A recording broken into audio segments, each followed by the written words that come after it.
laawol kisal ko laawol peewal e ɓantal. Naam musidɓe julɓe tedduɓe, assalamu aleykum wa rahmatullahi wa barakatuhu. Haray ɗomen innan ko saɗi ko tooli haray no haldirnoɗen noon inchallahu. Haray hannde ko seydaaɓe men tedduɓe woni ko wonani en ɗo ko kamɓe ne invité spécial men on hannde hari ko 00 duwanoɗen naatude kono hari probléme technique seeɗa no toon. Haray ɗomen yaafini moƴƴa ko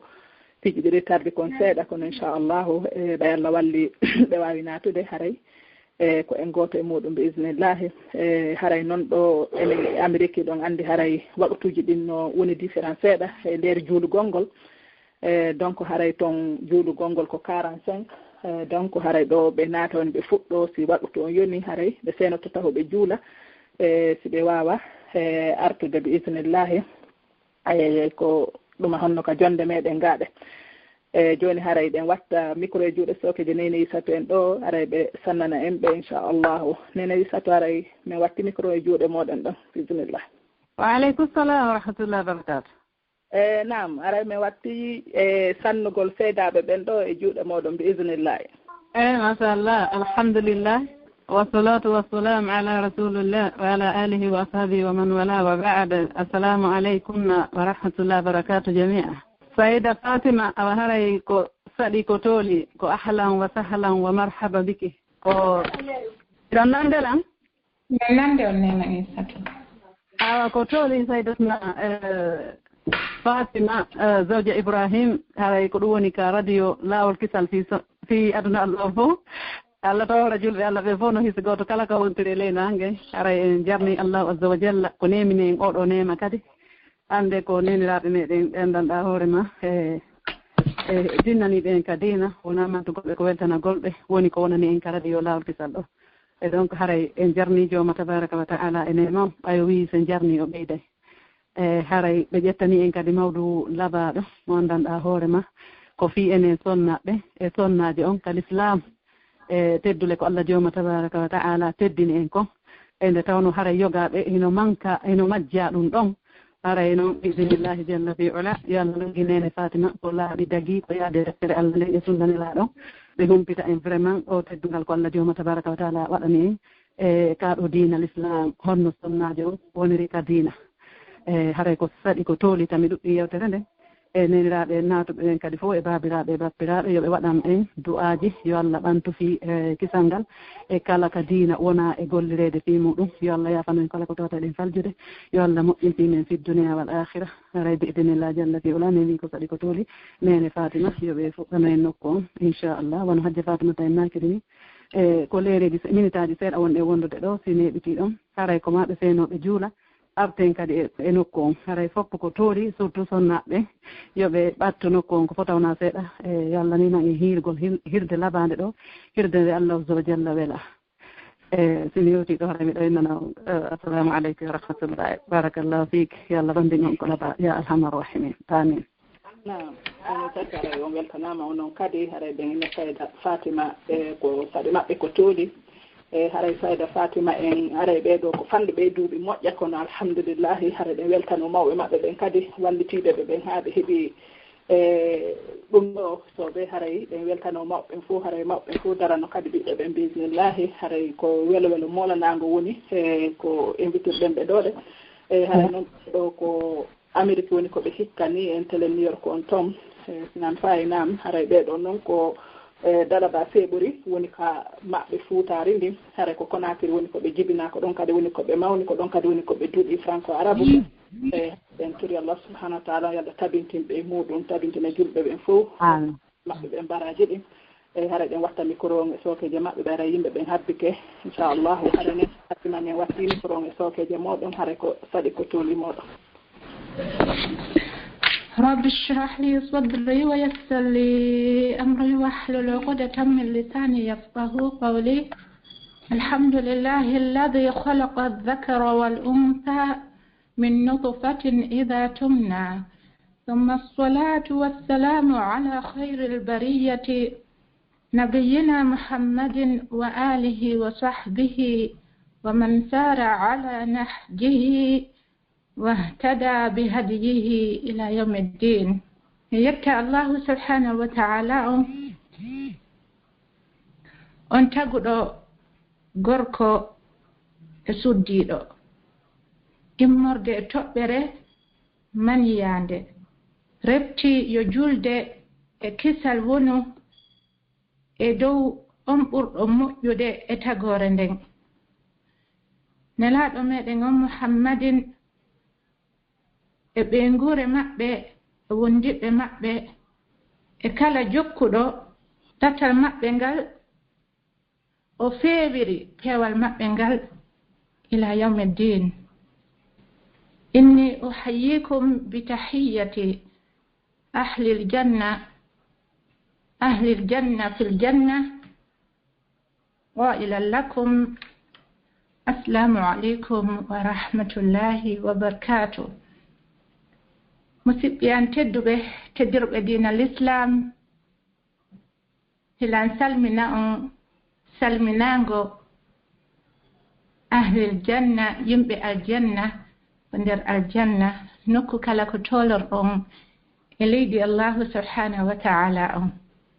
yo allah wo waɗu en fof yimɓe aljanna o hawtindiran enen e ɓingureji meɗen ɗin ko aljannaji ɓurɗi towude.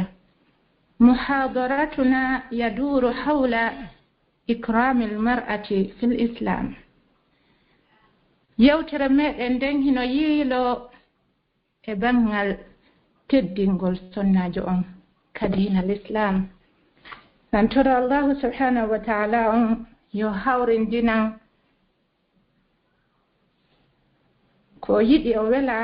كانك الله سبحانه وتعالى immorde ko woni konko alqur'an e sunna nelaɗo o waɗa on onon musidɓe julɓe wonɓe heɗitagol ɓen heɗitotoɓe yewtere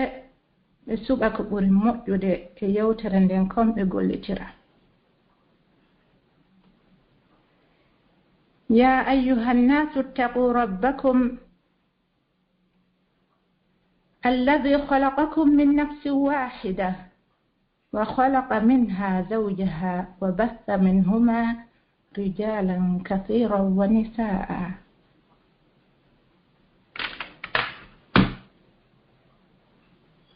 هيكو أنو يجيمبه هولي جومي مودون on taguɗon immorde wonki wuuti o tagi e makki sonna makki sonnajo makko on wa basta min huma o saaki e maɓɓe kamɓe ɗiɗo rijalan kathiran wa nisaa worɓe ɗuuɗuɓe wa nisaan e sonnaɓe ɗuuɗuɓe. hara en fof ko en hulu allahu subhanahu wa ta'ala on taguɗo en e wonki wooti.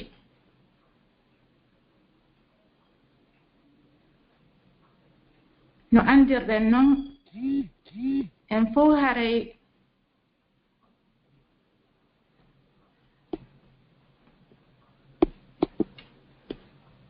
baba men ko baba Adam yumma meɗen ko nene Hawwa. joni noon allahu subhanahu wa ta'ala on saaki e baba Adam e nene Hawwa worɓe ɗuuɗuɓe e sonnaɓe ɗuuɗuɓe. fihon ɗum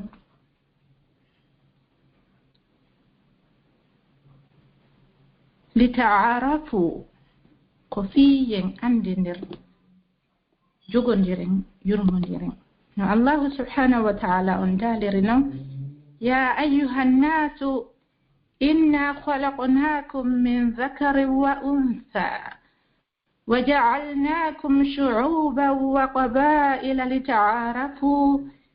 inna akramakum 'inda Allahi atqakum. allahu subhanahu wa ta'ala o daali hey ko ono yo yimɓe men tagi on immorde gorko e suddiiɗo.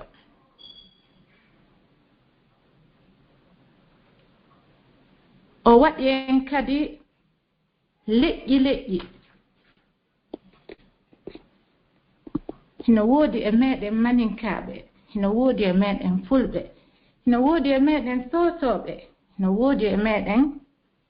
arabuɓe, hino woodi e meɗen portooɓe. O tagi en, o waɗi en leƴƴi leñol be e haala muɗum. O waɗi en gori fihon ɗum li ta'arafu, fiyen andidir.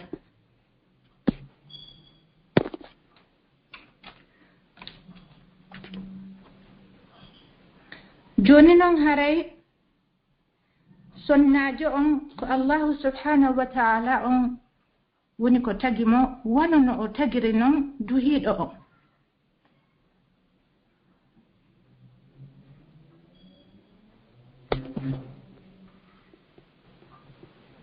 teddini sonnajo on diina l'islam on, sabu noon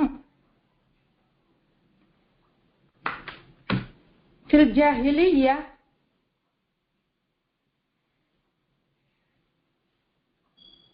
sonnajo hari ko jippinaɗo valeur makko. Ado islam on sonnajo mara teddungal,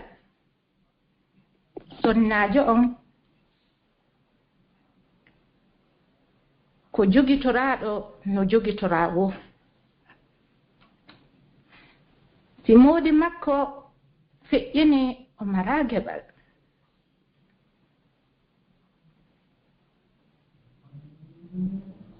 Bal e nokkuli goo tawi moodi suddiɗo on feƴƴini, ɓe ƴettay suddiɗo wuuruɗo on ɓe sunnida mo e moodi makko. Ɓe wara suddiɗo on sabu honɗum, sabu angal teddingol sonnajo on, sabu jogitoragol sonnajo no jogitori o. Allahu subhanahu wa ta'ala on o teddiniri sonnajo on diina l'islam on. O waɗani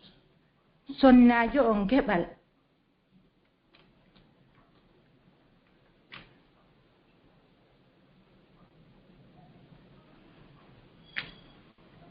Haray noon duhiiɓe ɓen hiɓe haani jogitorgol sonnaaɓe ɓen no du'ira noon.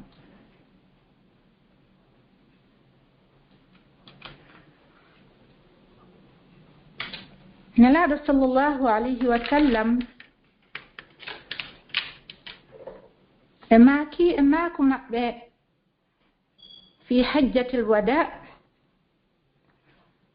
قال عليه الصلاة والسلام أيها الناس اتقوا الله في النساء فإنكم أخذتموهن بأمان الله واستحللتم فروجهن بكلمة الله إن لكم عليهن حقا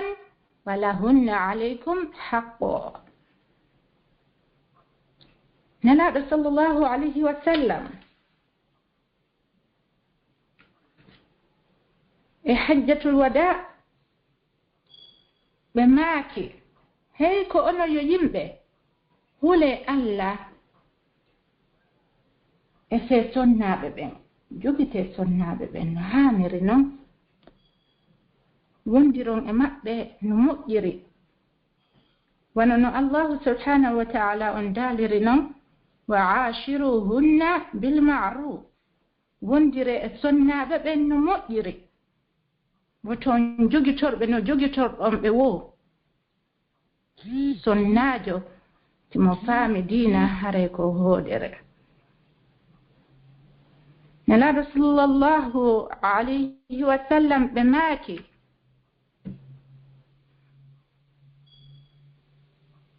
gonɗi on jogittike sonnaɓe ɓen bi amanillah e hoolare Allah joni noon tawi goɗɗo halfinama hunde himo du'a jogitoragol nden hunde no haniri noon e no labira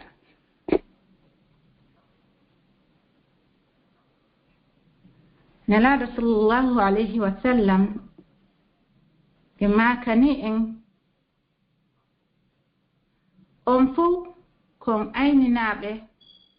on fuu ko on landiteteɓe ko aynina ɗon kon e maaki duhiɓe ɓen ko ɓe ayninaɓe sonnaɓe maɓɓe ɓen ɗi nguureji maɓɓe ɗin joni noon haray on amana ɗon ɓe du'a jogitoragol mo no haniri noon wastahlaltum furujahunna bi kalimatillah on jogitoroni farjuuji maɓɓe ɗin e konngol Allah ko ɗum woni a suɓike o sonnajo hari ñande goo a andama o andama yehi haa a wi'i a faala yo dewgal wono hakkundeji moɗon alhamdulillah yaha noon haa allahu subhanahu wa ta'ala o laatina dewgal ngal wona hakkundeji moɗon haray ko ɗum ɗo woni allahu on daginani duhiɗo on sonnajo ɗon nelaɗo sallallahu alayhi wa sallam ɓe maaki onon duhiɓe ɓen hi on jogitani sonnaɓe ɓen haqqeji wa kadhalik sonnaɓe ɓen kadi hino jogitani duhiɓe ɓen haqqeji kala hino du'a jogitagol wakkilo junnita goto kala e maɓɓe haqqe mo on tigi du'a junnitugol kuupulji ɗin ɗiɗi kamɓe resdirɓe ɓen haray nena fatmata ñippi waqto yoni kamen ga bismillahi irrahmani irrahim salawatu rabbi wa salamuhu على حبيبي محمد صلى الله عليه وسلم وعلى آله وصحبه أجمعين سبجوغ تدوه دين الإسلام بإذن الله تعالى إن تكتاد كهادنا لهم نلاد صلى الله عليه وسلم إماك استوصوا بالنساء خيرا فإنهن عوان في أيديكم أخذتموهن بأمانة الله واستحللتم فروجهن بكلمة الله نلاد صلى الله عليه وسلم إماك وتيسنا بينكم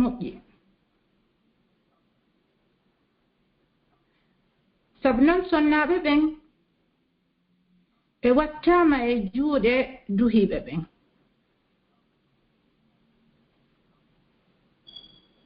nenaɗo makani en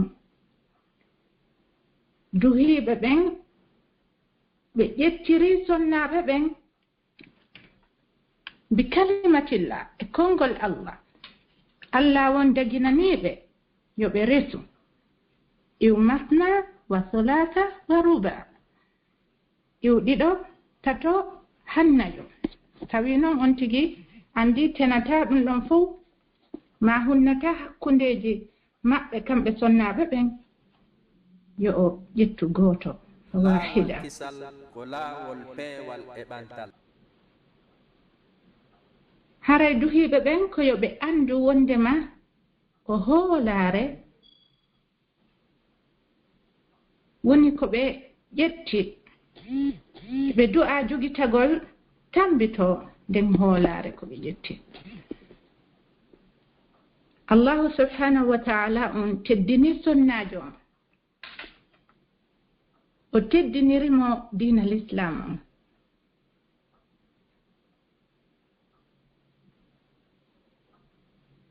wala yuhinu almar'a illa la'im.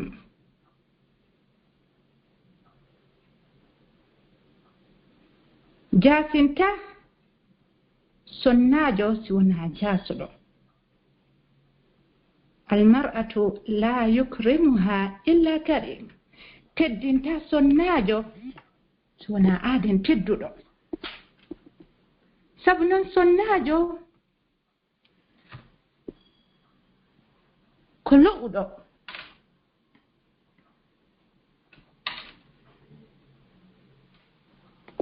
sonnaajo wa duhiiɗo.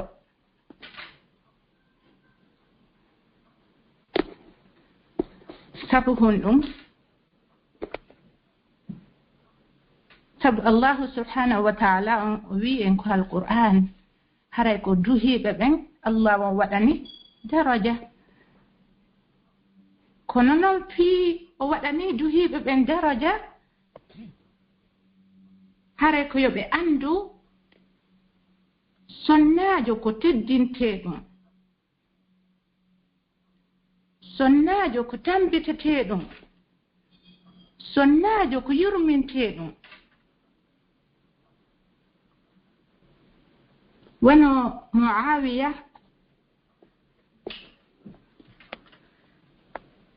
o fillani en hadith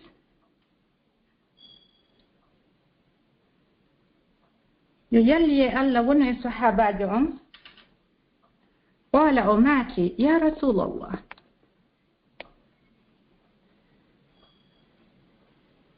ma haqqu zawjati ahadina alayhi.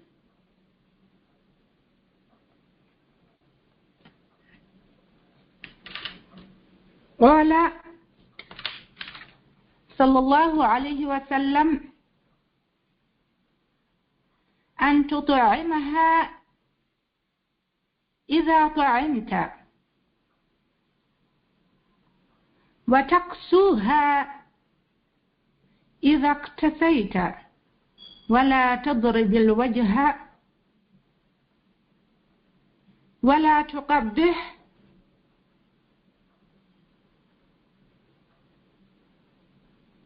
Nelaɗo sallallahu alayhi wa sallam ɓe maaki ay landike ɓe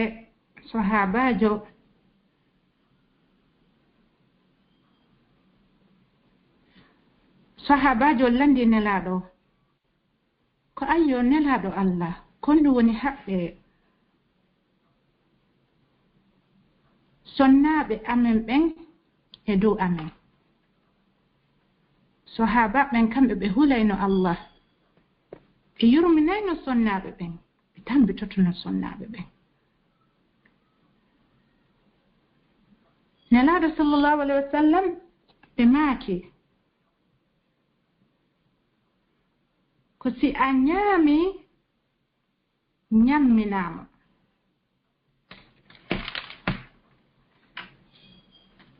si duhiiɗo on nafike wona yo yeggito ɓe nguure makko nden.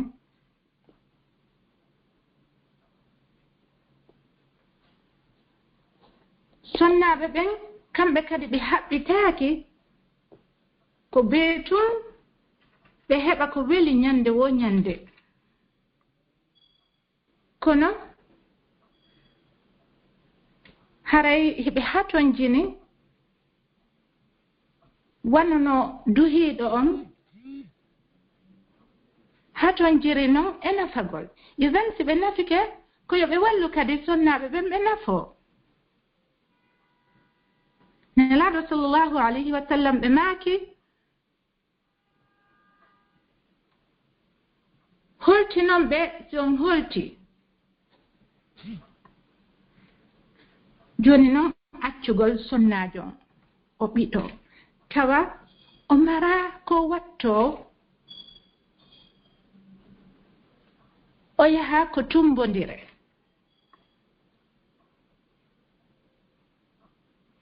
hinole allahu subhanahu wa ta'ala on ko an duhiɗo on halfini o sunnajo an ñande wo ñande hi'a sanzindira conci labaɗe a yeggiti kan sunnajo on himo haton jini e ko laba idan tawi duhiɓe ɓen ɓe holti ko ɓe holti kadi suddiɓe ɓen nelaɗo sallllahu alayhi wa sallam ɓe maaki wala tadribil wajha woto duhiɓe ɓen piyu sonnaɓe ɓen ka yeeso subhanallah fewndo o alhaali ɗo hino hulɓini sabu noon yehi han ko tawata kon duhiɓe goo ɓe monoto température maɓɓe on ƴewa haa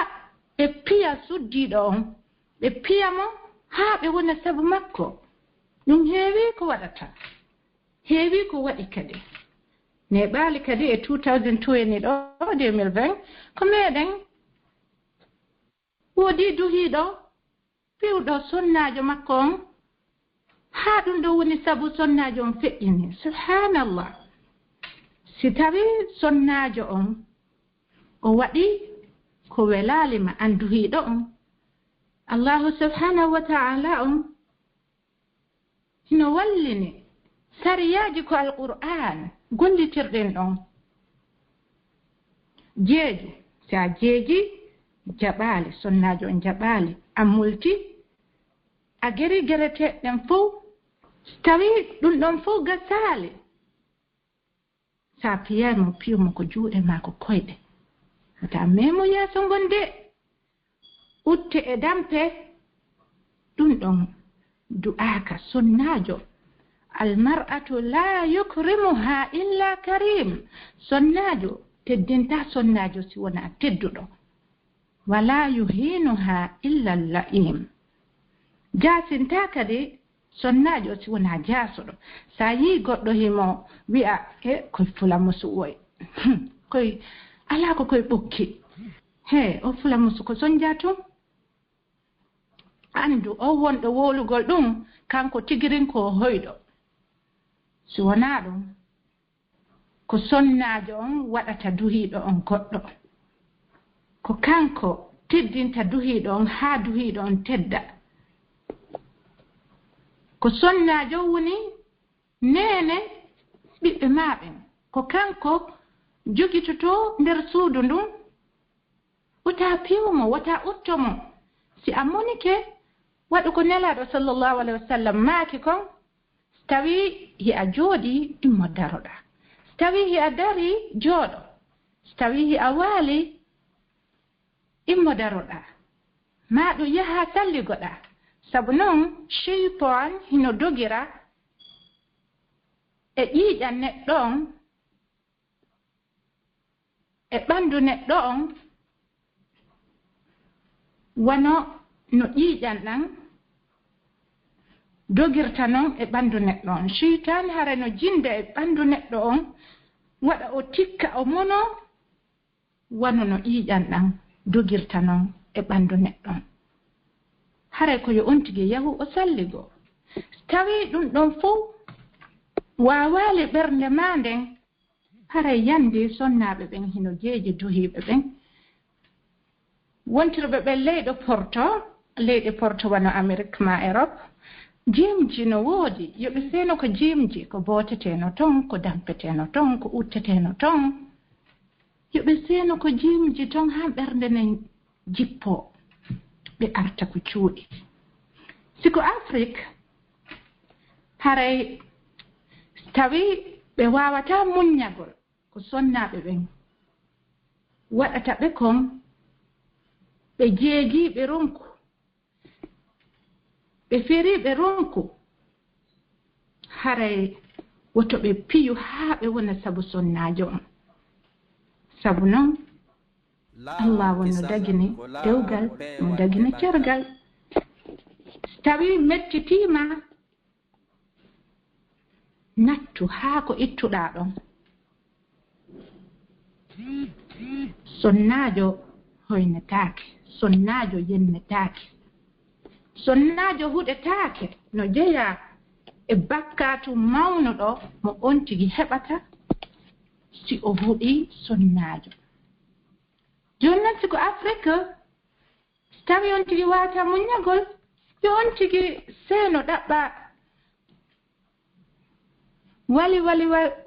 sike wali kewi moolanangi jober wi moolanangi ɓe waɗa ɗon karati haa ko ɓernde makko no ɓutta kono woto ɓutto sonnajon ko yeeso o dampa o piya piggal masibo o piya haa o wara o anda en fof e wuuri seeɗa en maayi puma kala ko naɓori kon ko ɗum ɗon hettoyta yamol qiyama waɗi waɗani hoore mum accani hoore mum nelaɗo sallllahu alayhi wa sallam ɓe maaki khayrukum li ahlihi wa ana khayrukum li ahli akhrajahu tirmidhi nelaɗo sallllahu alayhi wa sallam ɓe maaki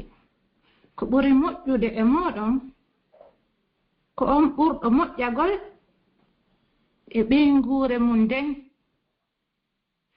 joni noon nelaɗo ɓe maaka ko ɓuri moƴƴude e moɗon ko on ɓurɗo moƴƴagol e ɓeyngure mum nden an acca 9 ronka muññagol o sonnajo ronka anditugol sonnajo ko loɓuɗo tawi ko aaden tawayɗo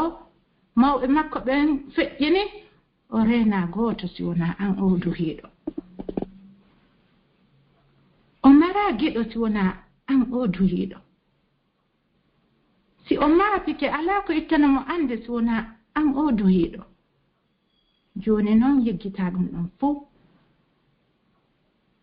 ronka moƴƴagol e ɓingure ma nden haray hen hulɓini nelaɗo sallllahu alayhi wa sallam ɓe maaki noon wa ana khayrukum li ahli ɓe maaki ko kamɓe ɓuri moƴƴude ka ɓingure maɓɓe haray gooto kala e meɗen hino du'a moƴƴagol ka ɓingureji wa kadalika enen sonnaɓe ɓen kadi ko yen moƴƴo e duhiɓe ɓen sabu noon enen kadi ko en halfinaɓe galleji modiɓɓe meɗen ɓen e fayɓe meɗen ɓen ko en landiteteɓe ko halfina ɗen kon hare en fof ko yen jaɓu moƴƴugol gikku nelaɗo sallllahu alayhi wa sallam ɓe nulirama sabu timmingol moƴƴugol gikku nelaɗo sallllahu alayhi wa sallam ɓe maaki qala rasulullahi sallllahu alayhi wa sallam asqalu shay'in fi lmisani alkhuluqu lhasanu no jeeya e hunde teddinayde peesirɗe neɗɗo yawmal qiyama gikku moƴƴuɗo nelaɗo sallllahu alayhi wa sallam ko ɗum ɓe mantira ko alqur'an wa innaka la ala khuluqin azim pellet a muhammad hi a mari gikku moƴƴuɗo gikku labaɗo on tigi koyo moƴƴen jikku muɗum on kato ñentina nelaɗo jikku o wona jikku moƴƴuɗo hara wona yo tawi duhiɗo o yalti ko yaafi himo welti o arti ko suudu o holla ko kanko laami suudu ndun hara himo moni himo sicci himo sonka tun wuto duhiɓe ɓen jaɓu ɗum ɗon ko yo taw si duhiɗo on senike ka golle minen sonnaɓe ɓen min hawjay yo duhiɗo on sento ka suudu hara himen miisi on tigi himen hatti on tigi kono wona yo taw sonnaɓe ɓen ɓe foofi ɓe hettike wo si duhiɗo on senike ka golle. Haray jikku moƴƴuɗo waɗali ɗon. قال رسول الله صلى الله عليه وسلم أكمل المؤمنين إيمانا أحسنهم خلقا وخياركم خياركم لنسائهم خلقا رواه الترمذي. نلا رسول الله عليه وسلم ماكي ko ɓuri timmude gonɗinɓe ɓen gonɗinal kon ɓurɗo moƴƴugol jikku.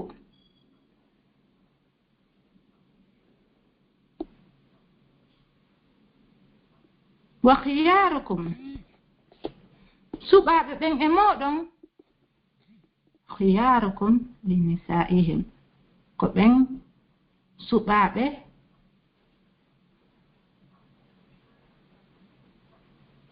e sonnaɓe maɓɓe ɓen hulukan gikku. Sike hara hiɓe jogiti sonnajo on, hiɓe teddini sonnajo on, hiɓe yurmini sonnajo on.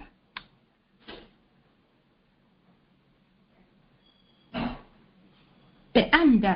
kamɓe duhiɓe ɓen. Wondema nelaɗo sallallahu alayhi wa sallam hiɓe maaki yummama laabi tati. Ko sonnajo wonata yumma duhiɗo, ko sonnajo wonata bandirawo duhiɗo, ko sonnajo wonata ɓiɗɗo jiwo duhiɗo, ko sonnajo wonata yaaye duhiɗo, ko sonnajo wonata nene mawɗo duhiɗo. Iwen duhiɗo on no du'a teddingol sonnajo on. Wona yo taw sonnajo on mo ɓitti ka ɓengure makko, hara himo andi da'iman ko ɓernde makko kanko on mara teddungal ko galle, o mara teddungal e juuɗe moodi makko. Si a teddini sonnajo ma on, jama on teddinaymo.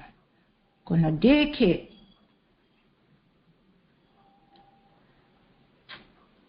a jippini fi makko, a hayfinimo, jama on kadi ko non jogitorta sonnajo on. Haray sonnajo no hatonjini ko wi'ete kon teddungal. O anda hihi duhiɗo on hino teddinimo ka nder suudu hakkunde yimɓe, ko tumbodire, ko ɗum ɗon weltinta wallinta ɓernde suddiɓe ɓen. Sabu non jaa rajulun ila rasulillahi sallallahu alayhi wa sallam faqala man ahaqqu nnasi bihusni sahabati qala ummuka qala thumma man qala ummuka qala thumma man qala ummuka qala thumma man qala ummuka muttafaqun alayh. Ari gorko fade kanelaɗo muhammadin sallallahu alayhi wa sallam faqala o wi'ani nelaɗo e yimɓe ɓen fof ko hombo o du'a moƴƴagol e muɗum o teddina. Nelaɗo sallallahu alayhi wa sallam ɓe maaki ummuka, o landiti kadi thumma man. Nelaɗo maaki ummuka, o landiti fahen kadi. Nelaɗo serali ɓe maaka ummuka laabi tati. Laabi tati si ɓe maaki non thumma abuka. Laabi tati hiɓe maakude ummuka. So o landiti qala thumma man qala thumma abuka. Reftino baaɓe ma. Ande ɗum ɗo holli sunnajo on himo mari teddungal. tokkugo kadi nelaɗo sallllahu alayhi wa sallam ɓe maaki laawol kisal ko laawol aljanna on himo ko sengo aljanna on hino ko sengo ley koyɗe kono subhanallah duhiɓe goo hay yumma maɓɓe haray no yurmi haa feƴƴiti ɓe okkorayɓe ɓe nafoo ɓe holtina ɓe kono ɗum ɗon fuu tawa teddungal alaa ton ɓe teddina mawɗo on ɓe teddina yumma maɓɓe ɗum ɗo wonta honɗum ko ɓe ñaami wo wonta ndiyam suuban hara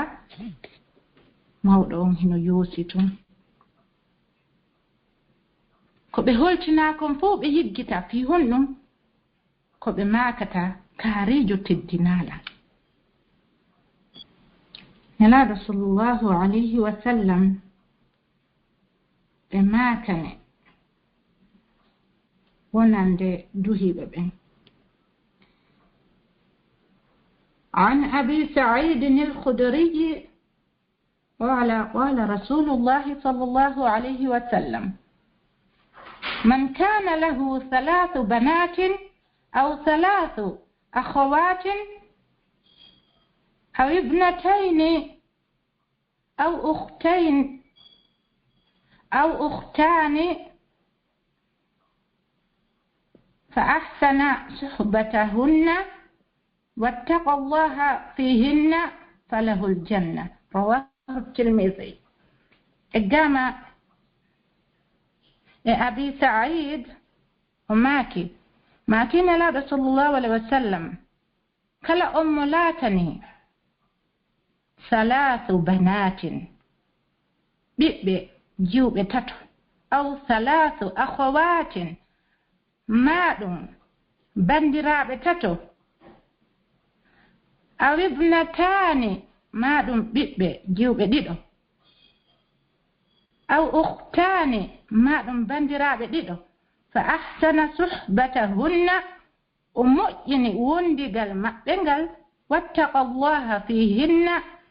وهولي ألا إفي مأبه فله الجنة هريه نودني مع الجنة كل نتو فالته بوري الجنة انفو كون نتبغل الجنة سبنو ko hoore leydi ɗo en fuu en iway ɗo nyandego on tigi wuri ɗo seeɗa o maayi pooma mono andi non no fukkite ka artata on tigi kato o yooɓo ko lannata haray so tawi on tigi hino mari jiwɓe 3 ma ɗum bandiraɓe 3 ma ɓiɓɓe jiwɓe 2 ma ɗum bandiraɓe 2 yo wakkilo o wonda e maɓɓe no moƴƴiri e no lawira o hula Allah e fe maɓɓe hulugol Allah e fe maɓɓe ko yo on tigi walluɓe no ɓe faamira diina l'islam on no ɓe andira ko hombo woni Allah no ɓe heɓiroya aljanna ñande jango si on tigi waɗi ɗum ɗon haray yo duhi ɗon andu no woodanimo aljanna fillike o hadis ɗo rawahu at-Tirmidhi imam at-Tirmidhi haray ko yo duhiɓe ɓen andu tooña moƴƴa tooña hino jeya e piwugol sonnajo on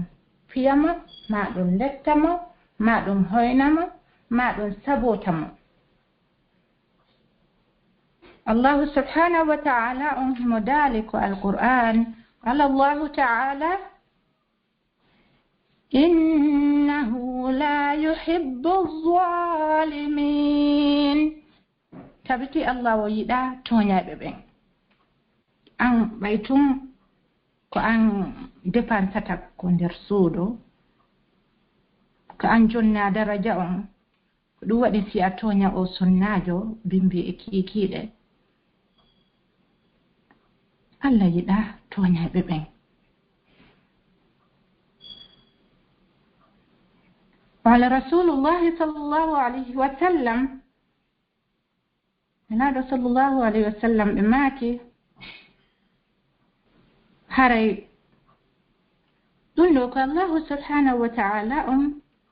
woni ko daali ɗum ɗo ya ibadi inni harramtu zulma ala nafsi wa ja'altuhu baynakum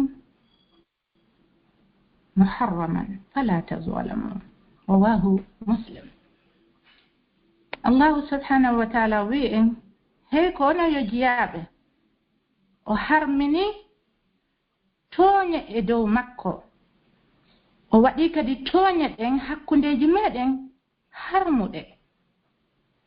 Allah o wi en woten tooñidir a yiyay ɗo duhiɗo hino soñja suddiɗo fihi mo addi mo Amérique ma ɗum Europe o joɗɗina sonnajon e hoore yiite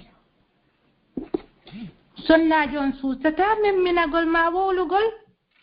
o fewta suddiɗo on o wi'a ko min adduma Amérique ma ko min adduma Europe o duhiɗo o yeggitino Allahu subhanahu wa ta'ala on no daali ko alquran askinuhunna min haythu sakantum honne ɓe nguuli moɗon ɗin nokku ko hoɗuɗon ɗon ko d'ivoire ma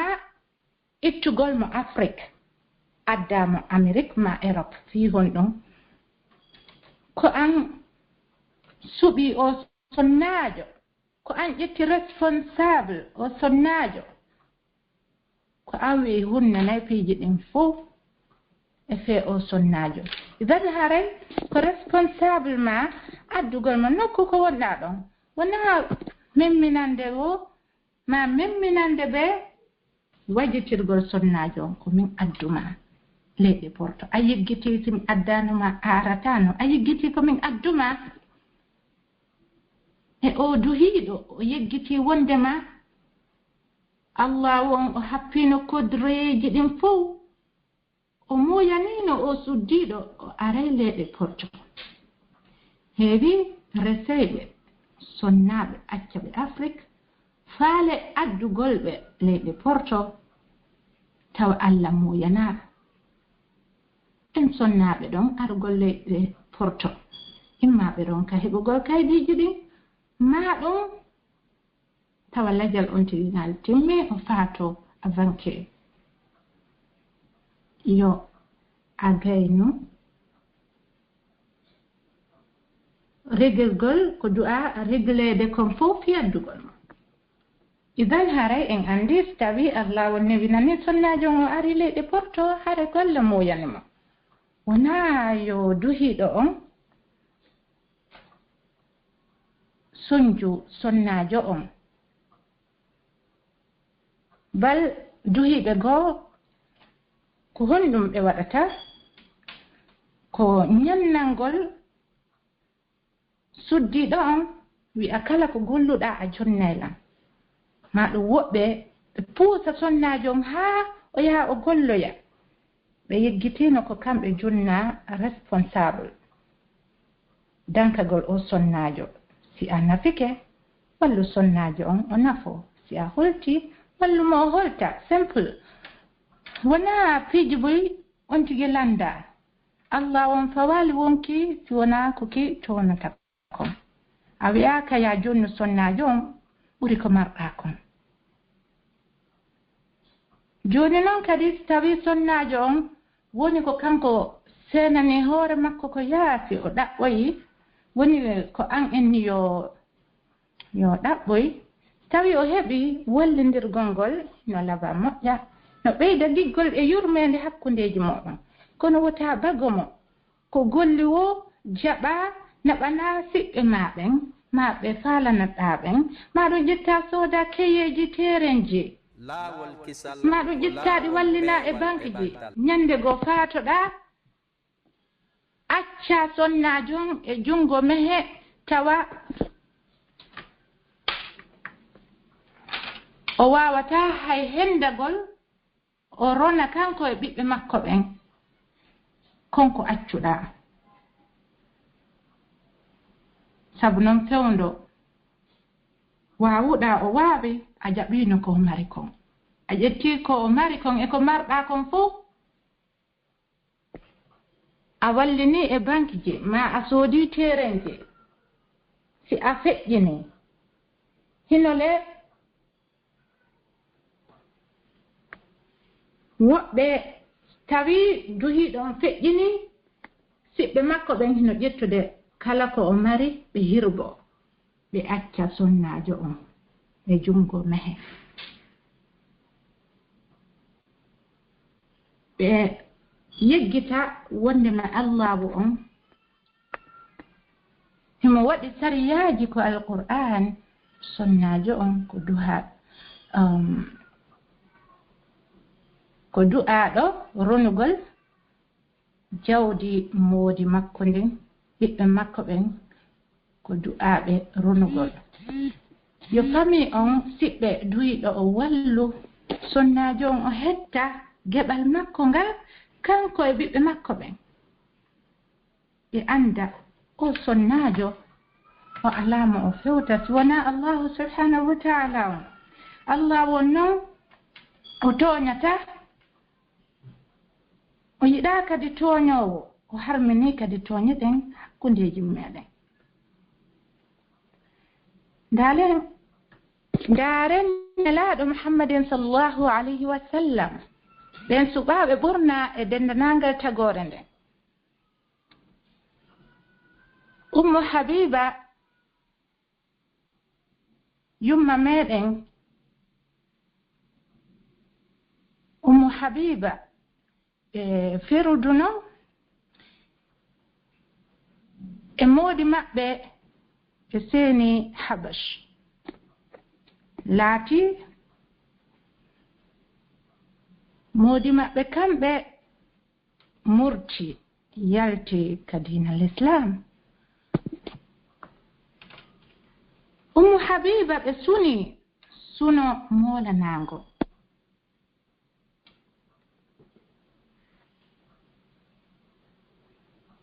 nelaɗo sallallahu alayhi wa sallam sabu yurmingol teddina sonnajo on ko honnum ɓe waɗi ɓay moodi makko murti yalti ka diina l'islam ƴettitama e hoore keferankangu maɗum keferankaku joni noon ɓe yi sonnajo on o sunike ittangol mo suno ngon yurmingol sonnajo on teddingol sonnajo on nelaɗo sallallahu alayhi wa sallam ɓe resi yumma men ummu habiba ene ko hombo moƴƴi ɓuri nelaɗo sallallahu alayhi wa sallam soɓe woɓɓe hakke manko ɓe jasini fi sonnajo a nanay hiɓe maaka ɓe sonnaɓe ko yiwɗaɓe wo hiɓe laafa ɓenɗe maɓɓe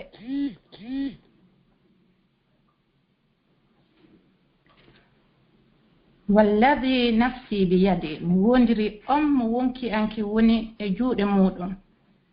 tawi duhiiɗo o yenni maɗum o hoyni maɗum o huɗi sonnajo woni ko ɓeygu makko woni ko ɓiɗɗo makko on woni ko bandirawo makko ko yo andu allahu subhanahu wa ta'ala on landu toytomo ɗum ɗo ñande janngo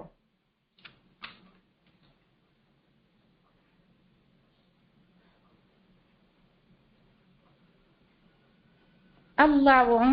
hasboyay on tigi landitomo ko fi won ɗum o waɗani ɗon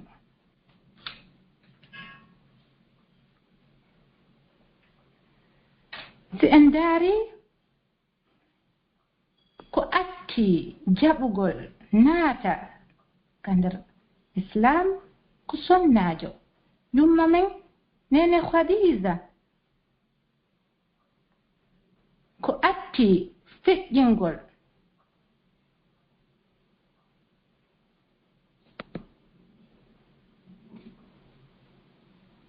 ka diina islam sabu naatugol islam yiɗugol islam ko sonnajo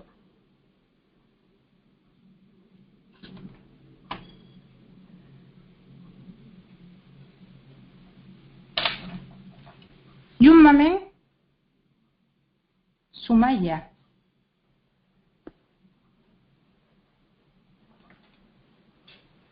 idan ɗum ɗo holli sonnajo mo mari geɓal ka diinal islam fiiji boyi duhiɓe ɓen e sonnaɓe ɓen hiɓe fota e muɗum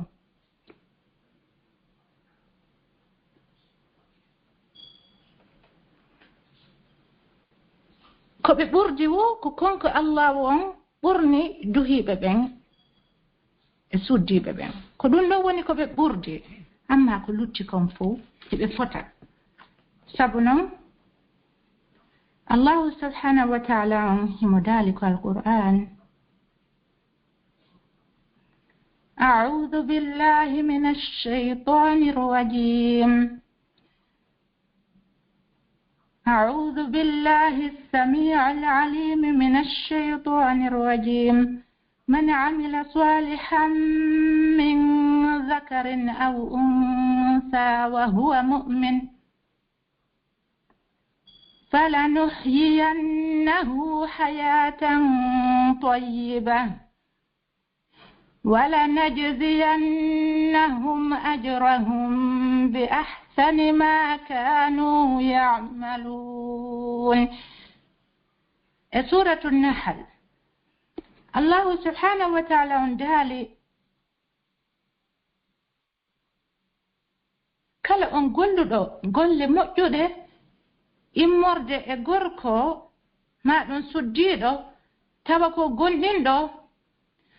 falanuhyiyannahu hayatan tayyiba mi wurnaymo gurdam newiɗam idan ɗum ɗo holli suddiɗo on fi makko wona ko jasinte sabu noon kanko kadi so golli golle moƴƴuɗe a ɓuroytamo yamol qiyama allahu on o tagi yimɓe ɓen o tagi en o waɗi en leƴƴi o waɗi en gori fii honɗum fii ndaarugol ko hombo e meɗen ɓurata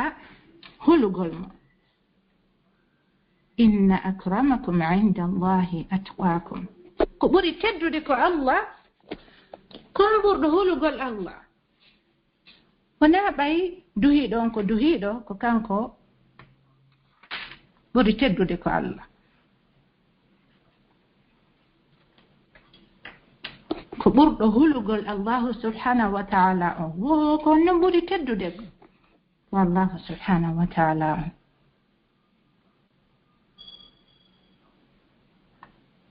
heewi sunnaɓe boy tawayɓe hiɓe wakkili moƴƴa ka diinal islam hiɓe walliti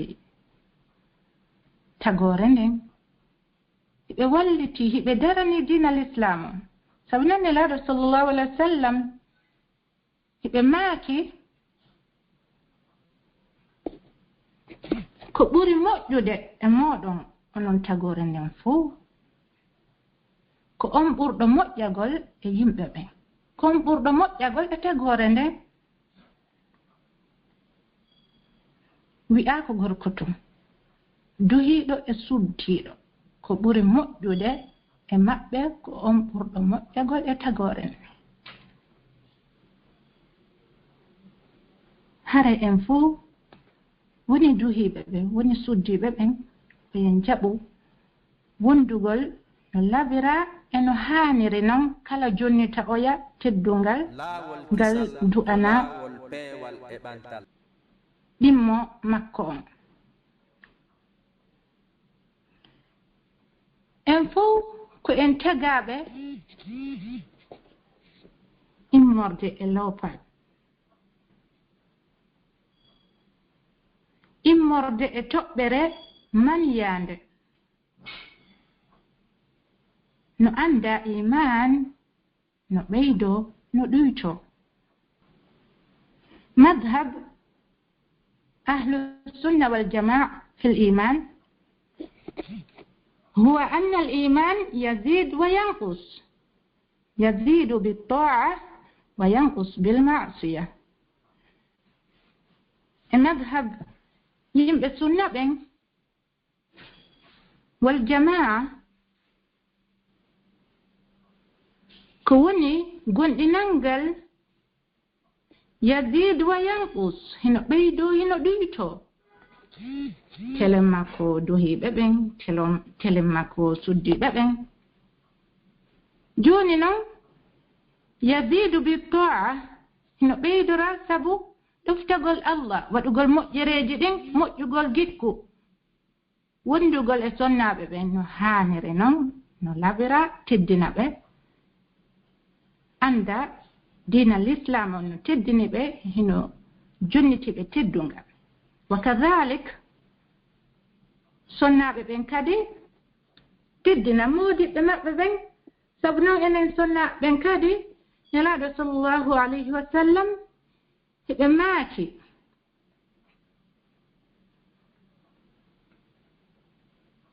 hadis eggaɗo e abi hurayra an abi hurayrata wa anas ibn malik رضي الله عنهم عن النبي صلى الله عليه وسلم قال: إذا صليت المرأة خمسها وصامت شهرها وحفظت فرجها وأطاعت زوجها قيل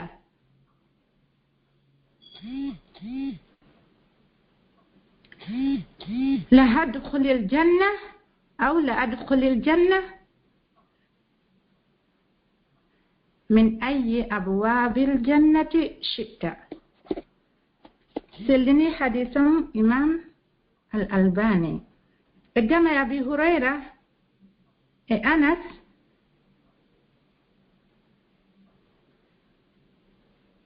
بن مالك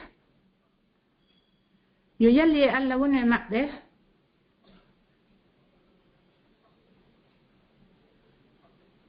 الجامع جاء نلاد محمد صلى الله عليه وسلم نلاد بماكي قال بماكي استوي سناجون وجولي وقتوج مكودين جوي هرونا جولو قل فنا أتشا الانسرا جولا فترو أتشا جاي توا أنت جنو ريسبكتي جول دلين نو جولي رنهاني رانو sonnajon si o juuli waɓutuji makko ɗin jowi o hoori lewru suumaye ndun o reeni farju makko on hara sonnajo on wona yo wonu yiwɗo mo wo anday ko honno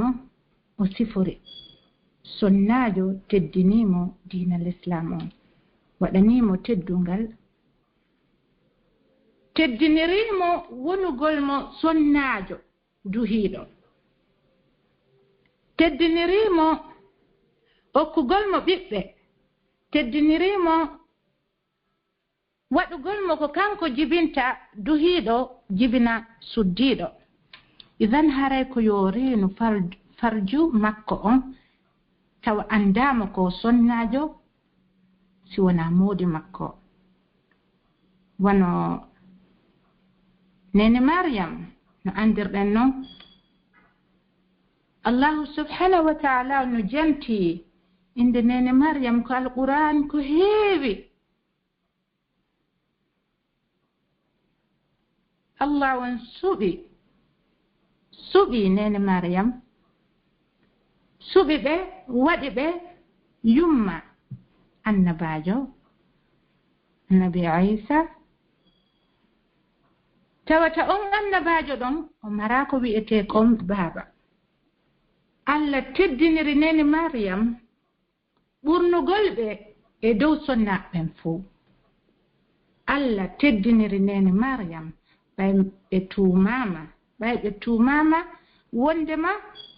boobo mo ɓe jibini on ko kamɓe woni ko ɗaɓɓoyi baaba on ɗon ɓe adday baaba on ɗon ɓe tuumama hunde tawande gooto e meɗen yiɗa tuumirede nden hunde ko wiyete kon zina Allah wo laɓɓini ɓe e ɗum ɗon waɗi nene Maryam aya waɗi ɓiɗɗo mo ɓe jibini on annabajo waɗi mo kadi aya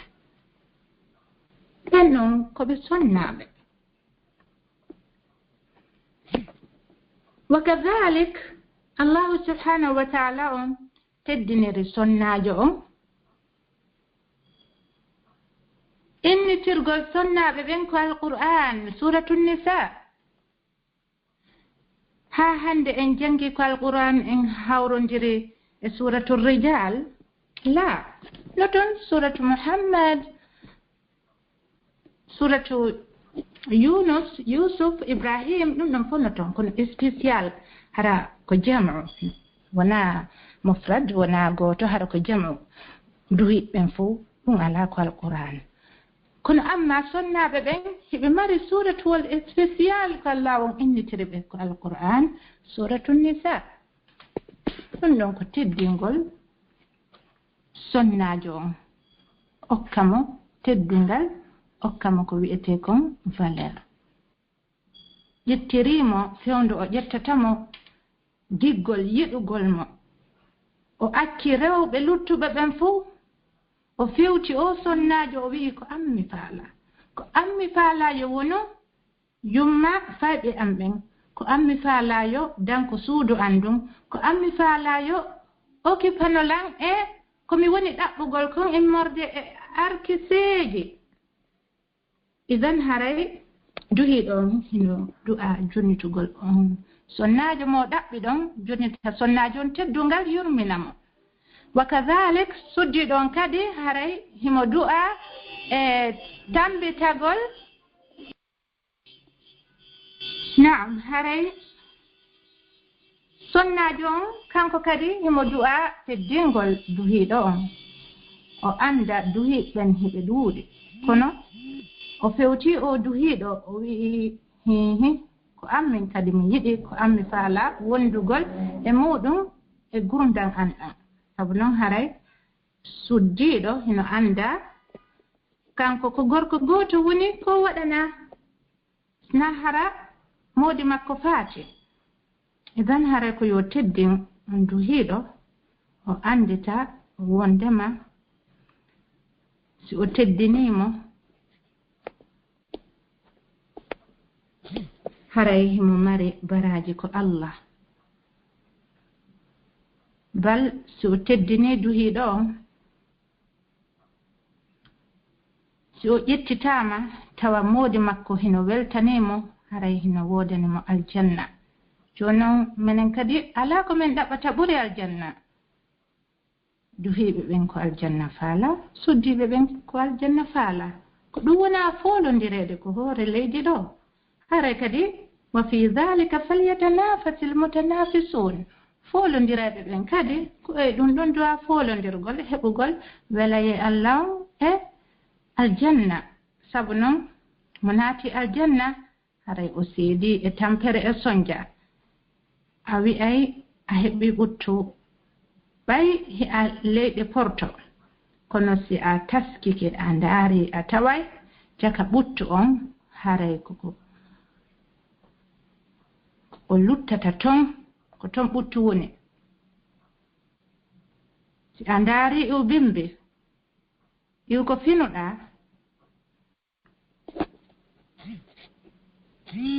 hi'a occupé tun e gurdam aduna e leydi wo leydi ko wonɗa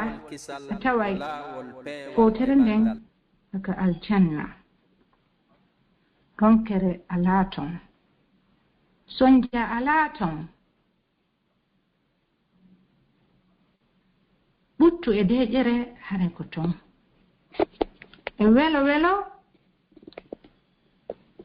e neemaji muɗum no jeya e neema ɓurɗo mawnude e yimɓe aljanna ɓen heɓoyta yi'ugol joomi meɗen subhanallah yi'ugol taguɗo dendanangal tagore nden tagi yimɓe tagi jinna tagi leyɗele ɗen jeeɗiɗi e asamawuji ɗen jeeɗiɗi e kala ko woni hakkunde majje ɗum ko nema mawnuɗo nema tawayɗo goto kala e meɗen no du'a toragol Allah yo Allah won tawnumo e ɓen naatoɓe aljanna heɓa nemaji ɗin heɓa nemaji wonɗi ɗin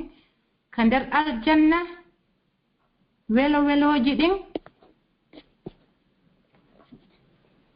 tawe e ɓen yi'oyayɓe Allahu subhanahu wa ta'ala o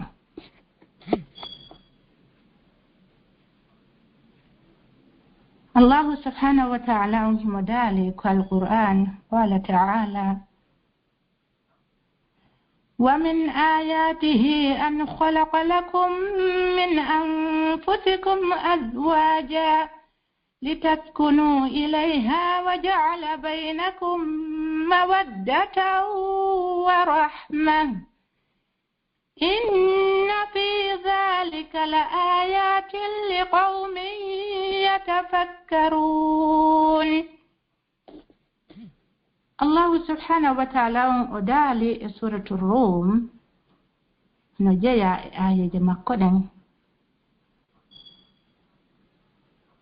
وتغني duhi ɓeɓen sonnaɓe fihon ɗum li taskunu ilayha fiyoɓe deeƴu e maɓɓe o waɗi wa ja'ala baynakum o waɗi hakkundeji moɗon onon resindirɓe ɓen kuupolji ɗin ɗiɗi mawaddata wa rahma giggol e yurmede Allah won waɗi giggol e yurmede hakkundeji meɗen joni noon tawi giggolngol iwi to on tigi jaɓu yurmede nden iwa Allahu subhanahu wa ta'ala on mo wi en irhamu man fil ardi yarhamukum man fis sama yurmine ɓe wonɓe ko hoore leydi yurme on wonɓe ɓen yurme on wonɗo on ka asama Allah won wi'i tagore nden woni duhiɗo woni suddiɗo goto kala e meɗen ko yo yurmin oya yurmodire yurme wonɓe ɓen ko hoore leydi yurme on wonɗo on ka asama yurme on Allahu subhanahu wa ta'ala on joni noon tawi giggol ngol iwi woto duhiɗo on jaɓo yurmede nden iwa sabu noon si yurmede nden iwi ko ɗum ɗon waɗata ha o piya o sonnajo ha o masimbinamo ha o jukkinamo o piyamo ha wona sabu makko ay ko yoɓe andu kamɓe duhiɓe ɓen nelaɗo sallallahu alayhi wa sallam ɓe maaki قال النبي صلى الله عليه وسلم الدنيا متاع وخير متاع الدنيا المرأة الصالحة صحيح مسلم نلا صلى الله عليه وسلم ماكي أدنى كو دكمة كو بري مؤجد دكمة أدنى كو سنة مؤجد tawi a heɓi sonnajo moƴƴuɗo haray a heɓi keye so a heɓi sonnajo huleyɗo Allah sonnajo julɗo haray a heɓi ko ɗaɓɓete kon sabu noon nder suudu ma ndu woni ɓuttu ndu nder suudu ma ndu wona deeƴundo nder suudu ma ndu wona daiman ko welo welo e yurmende e giggol woni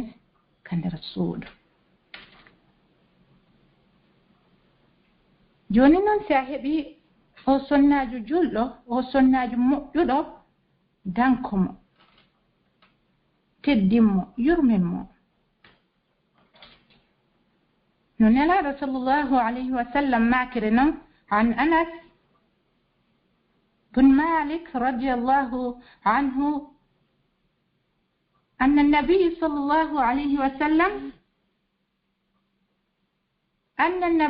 الله عليه وسلم قال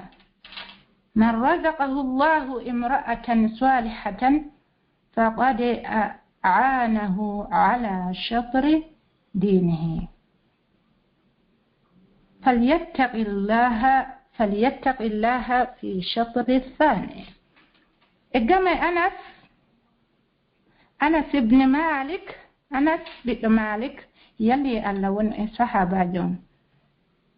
أن النبي صلى الله عليه وسلم تبتين راد محمد صلى الله عليه وسلم قال بماكي كلا الله أركسي سنة مؤجد فقد أعانه على شطر دينه قندي هاري سنة واللي مؤهبي فكر دين مكة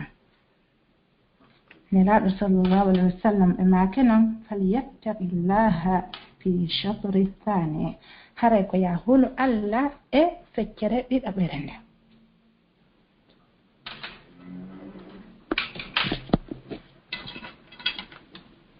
duhiiɗo e suddiiɗo kala on golluɗo golle moƴƴuɗe o golliri fi Allah bare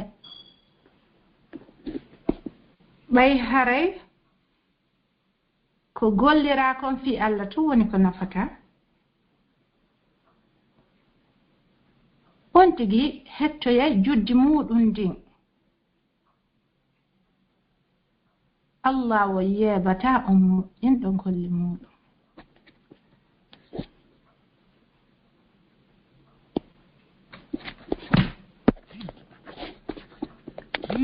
sendari suratwol raɓɓiɗungol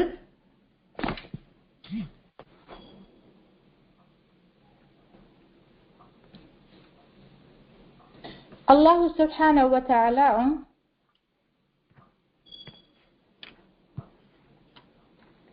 himo janti e suratul Allahu subhanahu wa ta'ala on daali honɗum أعوذ بالله من الشيطان الرجيم والعصر إن الإنسان لفي خسر إلا الذين آمنوا وعملوا الصالحات وتواصوا بالحق وتواصوا بالصبر. Allah subhanahu wa ta'ala on wondiri alansra on maɗo waɓɓutu alansra on. Allah subhanahu wa ta'ala on daali innal insana lafi khusr tabiti neɗɗanke himo e nder perdi neɗɗanke fuu hino e nder perdi ɗo hay goto ittitaka duhiɗo ba suddiɗo ba neɗɗanke on himo e nder perde kono sabu Allah won ko huuɓa yurminowo julɗo kefere ko hoore leydi ɗo yurminoyowo gonɗinɓe ɓen tun kala akhara o ittiti o wi illa alladhina amanu wa amilu salihat si wona ɓen gonɗinɓe e golleji moƴƴuɗi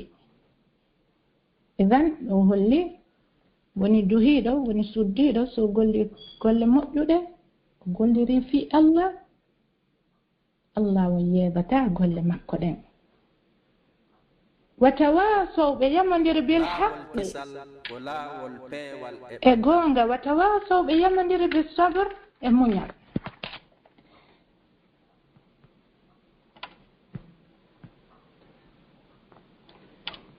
ɗum ɗo holli en wondema duhiɗon e suddiɗon heɓe fota e diina l'islam on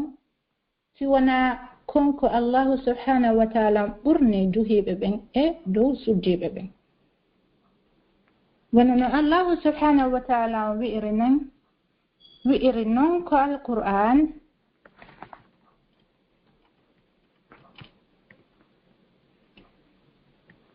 أعوذ بالله من الشيطان الرجيم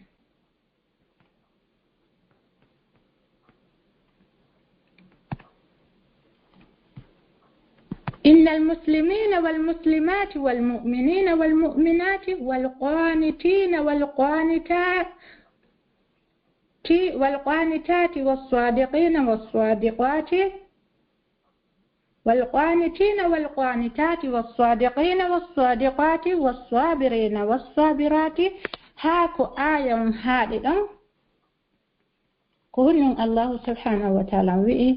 أعد الله لهم مغفرة وأجرا عظيما. تبتي إن جلب دهيب جلب سديب غندم دهيب غندم سديب هاكو آية هادئة الله سبحانه وتعالى بإهن أعد الله لهم أمرني بمغفرة hafranede bakkatuji wa ajran e joddi aziman mawnde.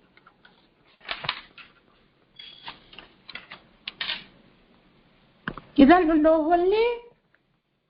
sunnajo on kanko kadi mo du'a jottingol e diina l'islam on yerwo embere ko wawi wallitagol darano diina l'islam on yerwo embere ko waawi.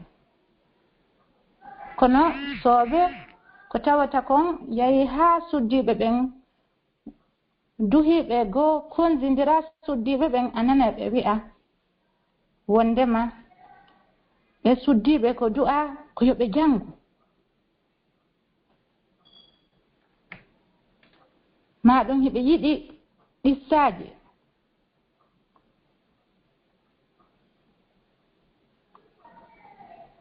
نلعب صلى الله عليه وسلم بماكي بلغوا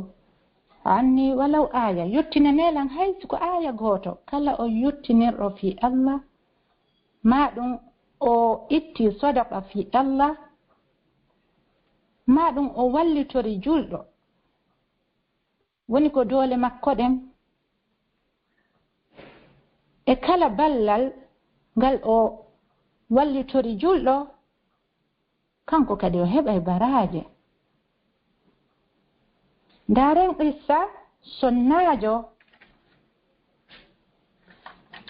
tawaynoɗo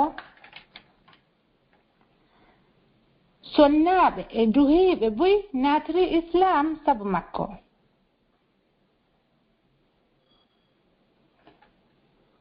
sonnajon himo make ummu shuraik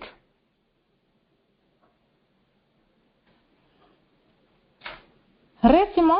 gorko wonɗo makka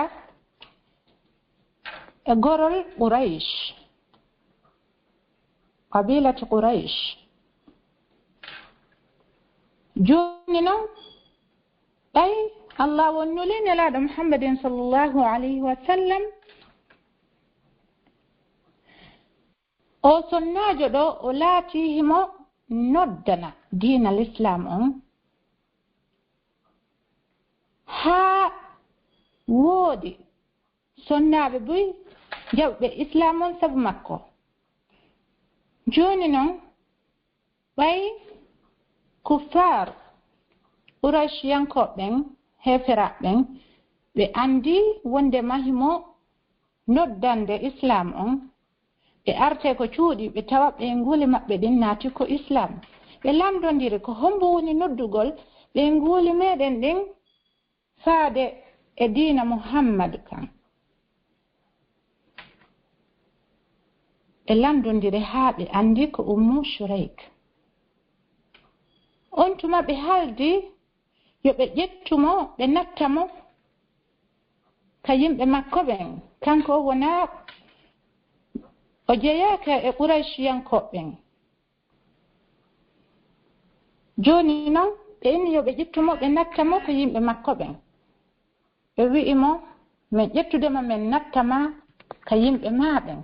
sabu noon tawi ko a jeeyanoɗo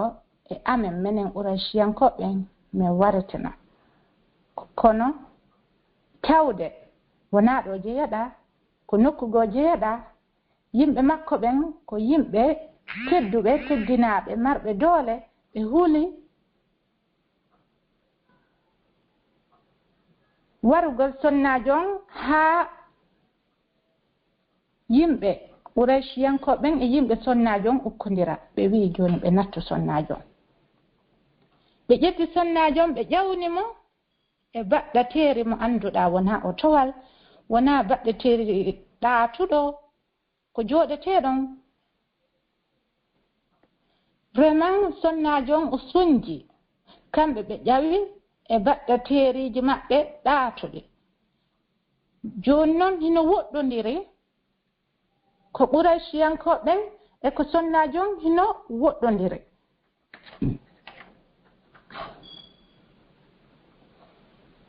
naam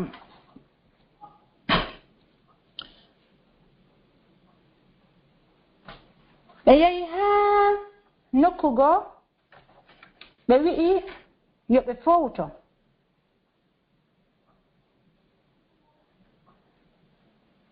e nder ko ɓe fowti ɗon kon kamɓe kuffar Qurayshiyankoɓen makka ɗon ɓe ɗanori e ko ɓe fowti kon ɓe acci ummu shurayk himo e naange kamɓe ɓe yahi ɓe waali ɓe fowti e ley ɗowdi ɓe acci sonnajo on himo lettade ka naange hakke man ko tampi kon tawi o ronkiti o ɗum ɗama haa feƴƴiti o sonjike moƴƴa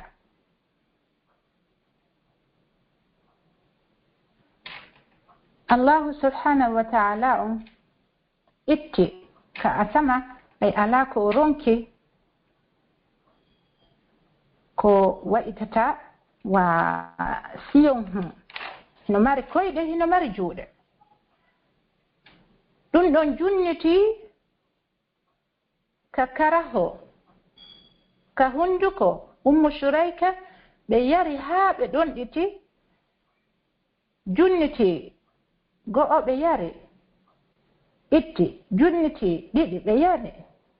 itti junniti tati ɓe yari haa ɓe ɗon ɗiti no andirɗa noon julɗo ko noon duyra yarugol si o maɗɗiti ndiyan ɗan o yara go'o o itta o maɗɗo ɗiɗaɓum o itta o maɗɗo tataɓum wona yarirgol wono tawi mummonte unturike e ndiyan hino yarde kutuma haari wosi ɓanto joni noon ummu shurayka ɓe yariri noon laabi tati haa ɓe ɗon ɗiti luttuɗan ɗan hibbi e maɓɓe ndiyam ɓuuɓuɗan ɗan on tuma iwi ko ɓe ɗon ɗa kon iwi ko ɓe ronki kon on tuma kuffar Qurayshiyankoɓen ɓe fini ko ɓe ɗaani ɗon yari ɓe tawi o sonnajo ndiyan hino hibbi e hoore makko himo ɓuuɓi ko o ronkuno kon iwi o softi ko o tampuno kon iwi on tuma ɓe landimo ɓenni ene a yahi a ƴetti ndiyan ko men mari kon ka baɗɗateeri amen ka a yari o wi wallahi me malen fiji modon ne me malen ndiyam modon tan on tuma kamɓe heferaɓe ɓe wi'i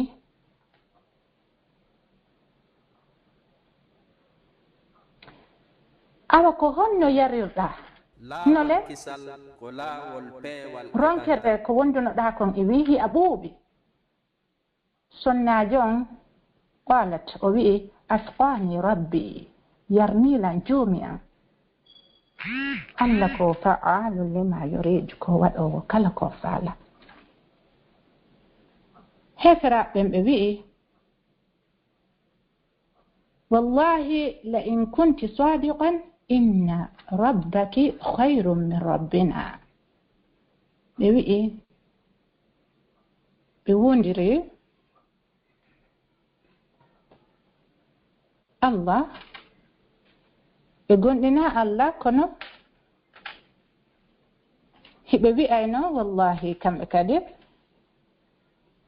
kamɓe heferaɓe Qurayshiyankoɓe ɓe wi'i tawi ko gonga woluɗa ɗo haray joomi ma Allahjo ma on ko on ɓuri moƴƴude e Allahji amen ɗi Laata e Uzza nanditata e ɗin fof haray ko Allahjo ma on ɓuri moƴƴude e ɗin ɗime rewata fof ɓe yahi ka baɗɗateeri maɓɓe ɓe ndaari fiiji maɓɓe ɗin ɓe tawi hay hunde firtaka hay hunde memata ndiyan ɗan no wonirno ɓen worɓe ɗon heferaɓe wonnoɓe nattugol Ummu Shurayk ɓe naati ka diinal Islam sabu on sonnajo e yi awa sonnajo hino mari valeur sonnajo kañum kadi hino waawi noddugol ka diinal Islam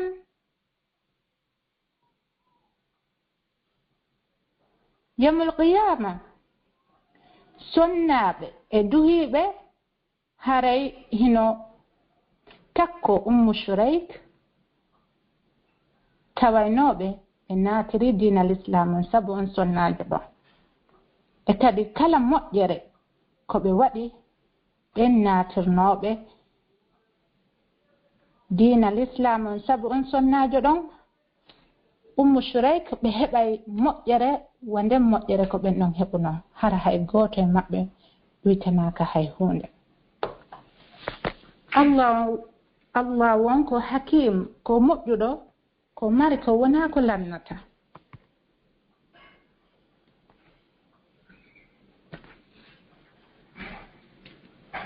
haray en fof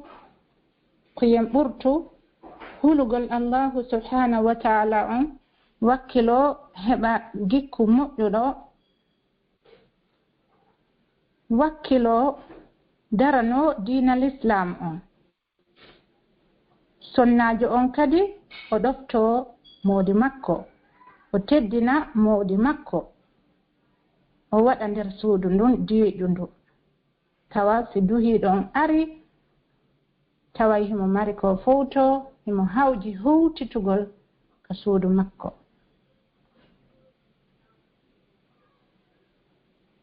duhiɗo on e suddiɗo on ɓe fof ɓe wona cuɗantoɗo goto kala e maɓɓe woni hadis e gaɗo e Ibnu Abbas radiyallahu anhuma annahu qala inni la uhibbu an atazayyana lil mar'ati kama uhibbu an atazayyana li لأن الله عز وجل يقول ولهن مثل الذي عليهن بالمعروف في سورة البقرة ابن عباس ماكي كأجا ابن عباس أنه قال ɓe maaki kiɓe yiɗi cuɗanagol sonnaajo parano sonnaajo wona no ɓe yiɗiri noon yo sonnaajo on paranoroɓe na yo taw a yiɗa tawdugol e sonnaajo on conci ɗi yo defiri ɗin a yiɗa tawdugol e sonnaajo on e suudu ndu woncitaaka annon a tambitaaki hoore ma a yahay golloya haa tumbere jemma arta leer ko faalɗa tawata kadi so a arti ko suudu wonɓe ɓen ka nder suudu fof hino ɗinƴima tawa a haajaka e tambitagol ɓanndu ma ndun wona kadi cuɗanagol parano suddiɗon haray suddiɓe ɓen e duhiɓe ɓen no woodani goto kala e maɓɓe ko woodani oya kon bil ma'ruf haray kala ko yo jonnitoya no du'ira noon e no moƴƴiri bi idnillahi ta'ala haray ko haa ɗo mi woni argol mi daro lantoro allahu subhanahu wa ta'ala on yo o jaɓan en fof golleji meɗen ɗin o newinana en fof jogitoren ɗan gurdan aduna ɗo wasi tawi hi'en voyage de maɗum hi'en fowti e ley leggal sabu noon ko neɓuɗa voyagugol a howtay ko wonɗa yahugol ɗon siko a fowtiɗo a iway e ley leggal ngal fowtiɗa ngal e muɗum en fof anditen har hi'en anduno yimɓe buy ɓe yahino ɓe acci en ɗo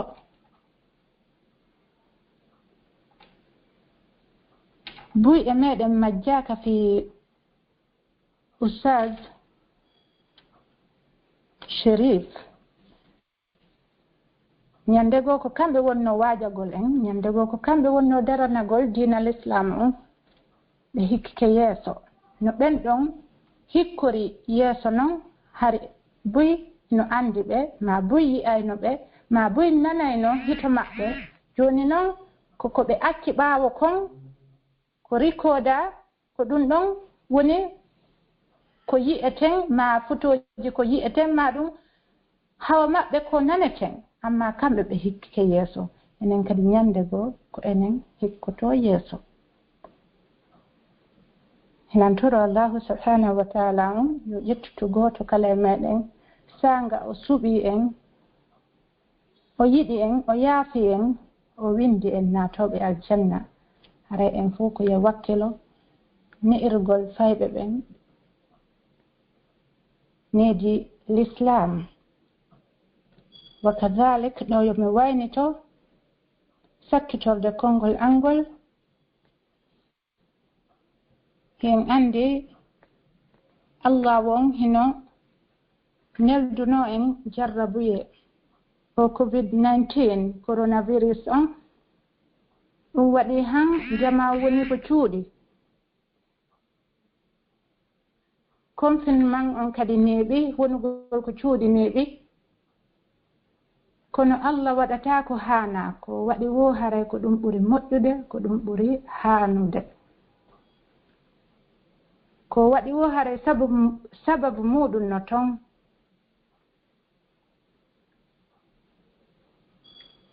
faatiɓe ɓen yo Allah o yaafoɓe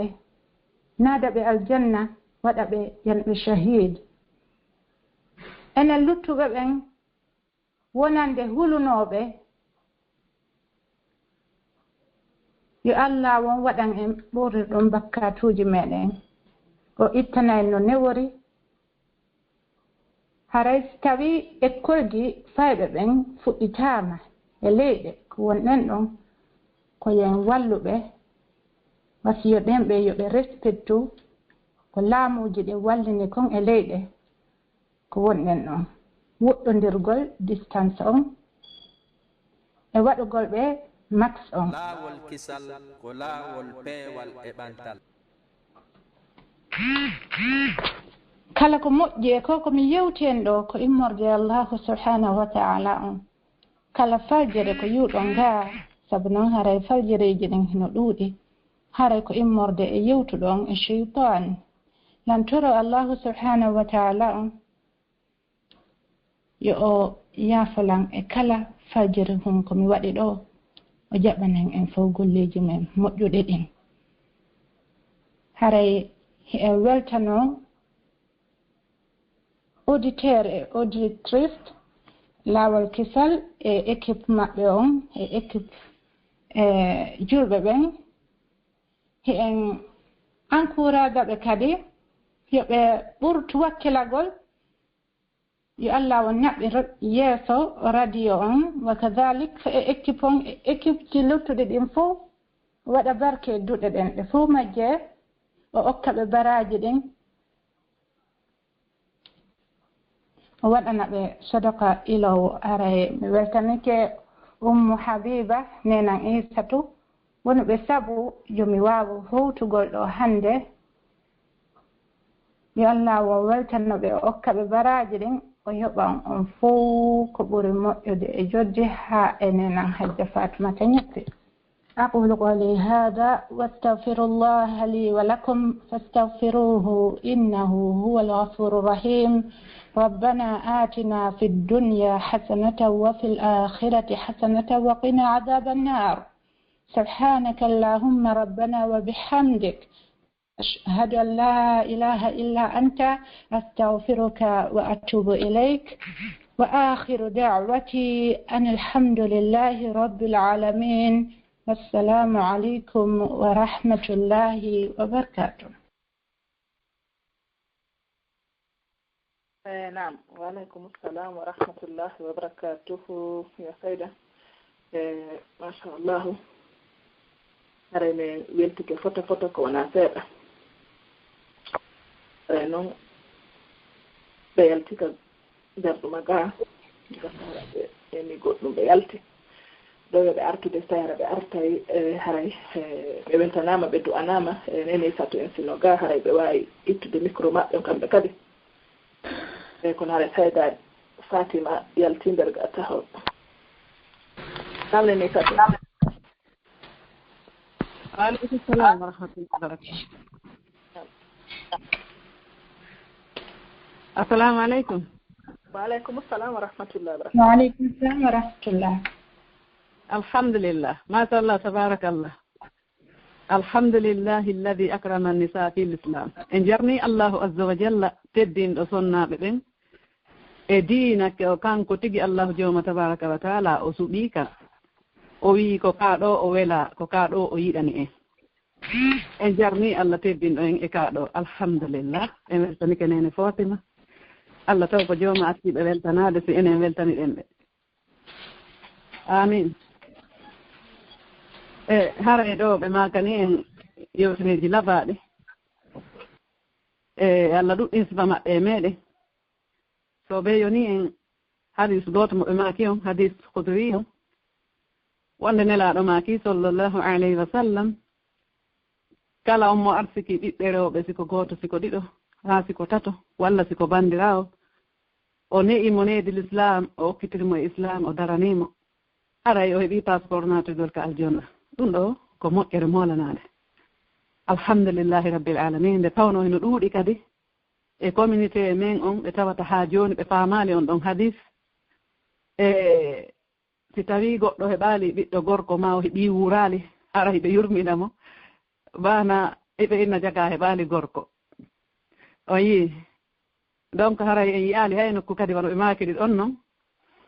nden ɗon moƴƴere ko janta toon wonde mo heɓi pay koye ɗiɗo ma tato e goroy e heɓoye nden ɗon moƴƴere ɗen andi moƴƴere no mum fof kono noon ko on ɗon hadis woni ko humpitiɗen fi mum ɗum ɗon kadi ko moƴƴere ko ruwaɗe janngugol ka diina ko neema heɓay fowtere fi duniya wal akhira so ɓe buyno wullito min mi heɓali gorko waɗanelan du'a musidɗo an julɓo so tawi tun a heɗike oɗo hadis hara ko ya jarno Allah azza wa jalla tawi amari ɓiɓɓe ɗiɗo rewɓe ma gooto bal hay sa mara na fedi noon so tawi ɗa mari ɗum ɗo hiɗa tanƴininde ɗo moƴƴere kadi yoma hiɗa gonɗini Allah azza wa jalla hiɗa felliti nelaɗo ko maaki kon kono wonire ɓayde gandi ɓe makata so wona wahyu o yii e donc hara e jarni Allah azza wa jalla mo tawata kadi no ɓe makiri ɗo ni ko sonnajo ka dina men e mawnude ko sonnajo on lo inanoɗo ko on kadi atti heɓude teddungal yani gonɗingol ka dina ɗo neni Khadija bintu Khuwaylid en fof en andi histoire on ono makiri noon kanko sayda on aydan nene Sumayya ko ƴiƴal sunnajo hatti rufade fii ka dina ɗum ɗo fof ko neema kono wano fullo fota yewti tan waɗi ande fullo fota no wawi yewtere mo anda hutorta sonnajo no mari teddungal kal islam musidɓe yoni en tun ko tawata an sonnajo on seere sama hiɗa ka suudu ma every single thing koye moodi ma addu sikono sariya o wi'iri noon en wiya noon yo addu ko mara mais an ko yawno ko suudu ma ɗoftoɗa waɗa piiji ko hanoɗa wadde kon wonen fof andiɗen noon ɗum ɗon ko neema sabu no enen arɓe ɗe cae ga yiwɗe yaltugol yaha golle e jaa ɗum no wonde lorra donc sari no goɗɗo no fawanima ɗum ɗo fof andi ko tedduɗo ko woni a andaali musidɗo an tedduɗo haray kangal ɗuɗɗino yewtere jarni nene Fatima en andi teddude ko Allah waɗani en kon jarnen Allah azza wa jalla rento en noon ko fotawna seeɗa e hadis goto kadi monela ema ko nela sallallahu alaihi wasallam kadi goto wonde ko ɓe royrano dowga ɓe ndaaro ɓe tawno ko sonna ɓen ɓuri ɗuɗude ka yiide ɗum ɗon kadi no maƴina en ko fotawna seeɗa ko en tedduɓe donc joɗen teddungal men ngal e gollitiren ngal etoɗen ɗoftagol ngol eftoɗen toragol jooma tabaraka wa taala yo barkin ko okkoren kom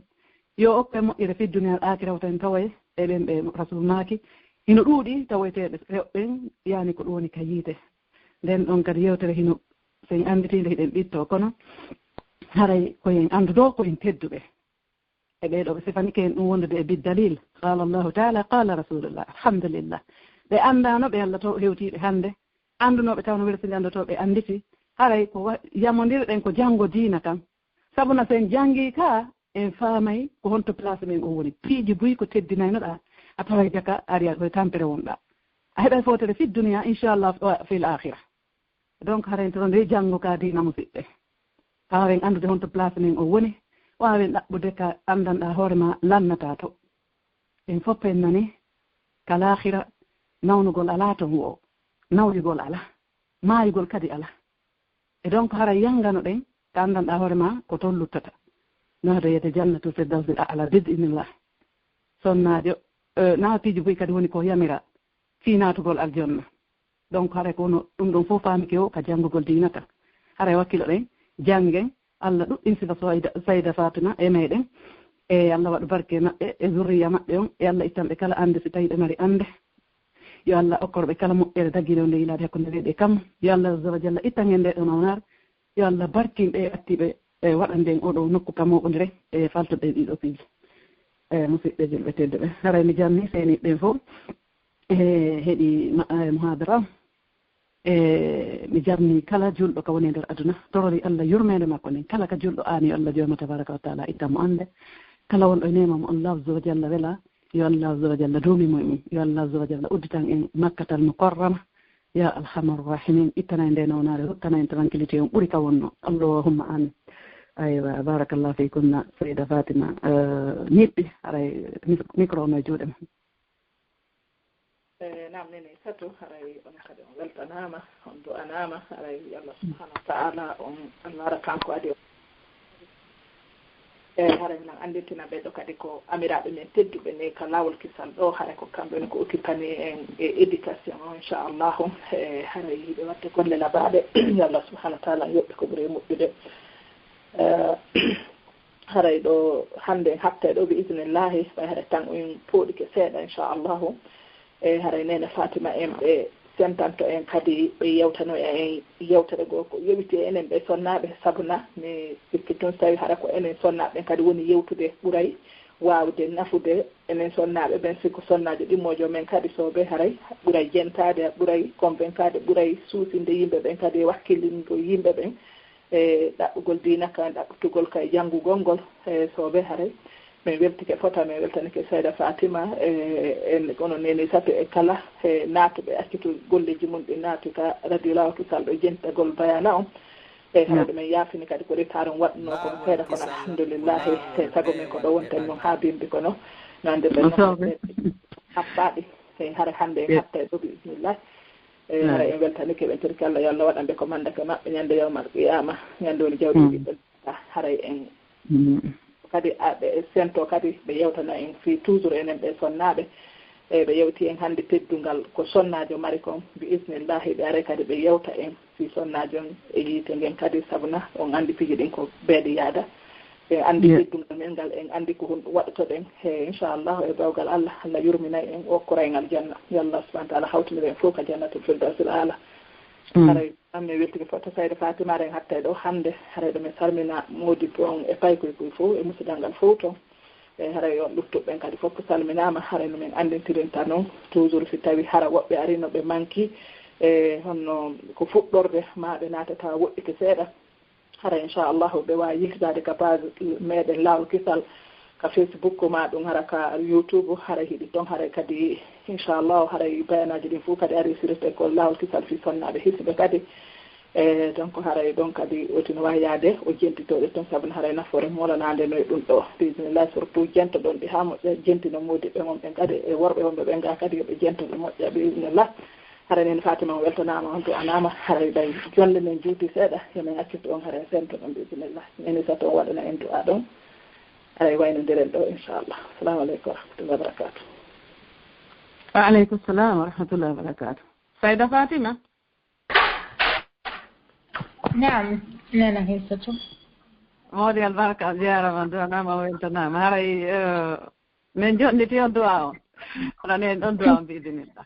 إيه ورنين دعاء ونانا هيستو ما دوننا فاطمة تنيبي إن شاء الله الحمد لله ثم الصلاة والسلام على رسول الله وآله وصحبه أجمعين اللهم ربنا آتنا في الدنيا حسنة وفي الآخرة حسنة وقنا عذاب النار اللهم يا مقلب القلوب ثبت قلوبنا اللهم يا أرحم الراحمين ارحمنا بالقرآن ارحمنا بجنة الفردوس الأعلى يا أرحم الراحمين بأسماء الحسنى بصفات الأولى اللهم ارفعنا هذا الوباء اللهم ارفعنا هذا الوباء اللهم أدخلنا جنة الفردوس الأعلى بغير حساب يا أرحم الراحمين جميعا أمة محمد صلى الله عليه وسلم يا أرحم الراحمين آمين من ترى الله يرمين مقبل كانكو إذن عندي الله كانكو جوم تبارك وتعالى كورونكي يلا إتنين دي ونامار يلا ووتندير برد جلب بين كلا كجل آني يلا إتنجل أن عند كلا جل أن إنما مو الله غدا يلا دومين يلا ووتندير برد من دي سبنا كوس برد من دي ووتندير وابي يوم ديد يلا أوبن فام قلدينا كان فام سلو إن ترى الله يرمين مقبل يودان بيينغو ينور قول لي جمين دي kala ko tawata en faljude ɗi golleji men Allah humpito en ɗum o ittana en ɗum ka aduna ga kala ko tawata en hawrindiri e sawaba yo Allah jooma duuni e ɗum ɗon yo dando e ŋaaw danda e yiite awa yo moƴƴintine ha onade e jannatul firdawsil a'la ya arhamar rahimin amin aray assalamu aleykum wa rahmatullah wa sallallahu wa salli ala muhammad wa alihi wa ashabihi ajma'in assalamu aleykum wa rahmatullahi wa barakatuh noon kadi barka Sayda Fatima noon kadi on jarama aɗa toro Allah subhanahu wa ta'ala on kadi e ittana julɓe ɓen fof sunuji dandamo beeɓi mum jattede jattaɓe fof jurnita en ɓe amina ya rabbi aray on jarama albarka moɗon mbi aray en hattiɗo ɓe isnillah e Sayda Fatima ɓe salmina modi bon e fayɓe nani nini awa yettoto inchallah on jarama Allah ko baraji ɗin assalamu aleykum Laawol Kisal ko laawol peewal e ɓantal